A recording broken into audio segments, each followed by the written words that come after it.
ప్రభుత్వాన్ని చూసిన అనేక బాధ్యతలు నిర్వహించిన కానీ ఇంత బాధ్యత లేని ప్రభుత్వాన్ని ఫస్ట్ టైం చూస్తున్నా. ఇది మంచిది కాదు. మీరు అనుకుంటున్నారు అన్రెస్ట్ లీడ్స్ టు, ఇవాళ ఇంత అన్రెస్ట్ అయితే ఉందో అది ఉత్తగపోద్దని చెప్పి మీరు అనుకుంటున్నారు. అది ఉత్తగపోయే ప్రసక్తి లేదు. ఇలా వాళ్ళ గుండెలు రగిలిపోతున్నాయి, ఇలా బాధపడుతూ ఉన్నారు. దాని కనుక పరిష్కారం చూపకపోతే ఇలా ప్రజల ఆగ్రహానికి గురికాక తప్పదని చెప్పి కూడా ఈ ప్రభుత్వాన్ని హెచ్చరిస్తూ ఉన్నా. తక్షణమే పరిష్కరించమని చెప్పి డిమాండ్ చేస్తున్నాం. టీఆర్ఎస్ గవర్నమెంట్ ఉన్నప్పుడు ఈ బెస్ట్ అవైలబుల్ స్కీమ్ అనేది ఉంటుంది. ఇప్పుడు గత 4 సంవత్సరాల నుంచి కూడా బకాయిలు ఉన్నాయి.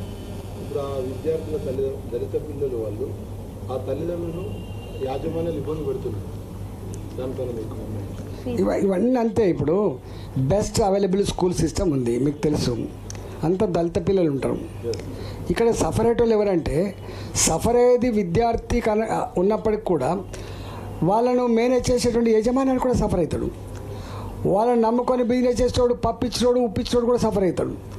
ఎంత చైన్ లింక్ ఉంటుందో అర్థం కావట్లేదు. ఇంతమంది నేను చెప్పినా కదా, హాస్టల్లోకి వచ్చే సరుకులు సరిగ్గా వస్తలేవు, రెసిడెన్షియల్ స్కూల్లోకి వచ్చే సరిగ్గా వస్తలేవు, బెస్ట్ అవైలబుల్ స్కూల్ అయినా సరిగ్గా వస్తలేవు. ఒక్క మాటలో చెప్పాలంటే ఇలా విద్యార్థి లోకం అంతా కూడా బలిపీఠం ఎక్కినట్టుగా ఉన్నది. విద్యా వ్యవస్థ అంతా కూడా ఇలా మొత్తం ఖతమైపోతున్నట్టుగా ఉన్నది. ఏ పిల్లలకైతే ఎంకరేజ్ చేయను, ఏ పిల్లలనైతే నువ్వు ప్రోత్సహించాను, ఇవాళ అది లేదు. ఇవాళ చాలా బ్యాడ్ సిస్టమ్ ఉంది.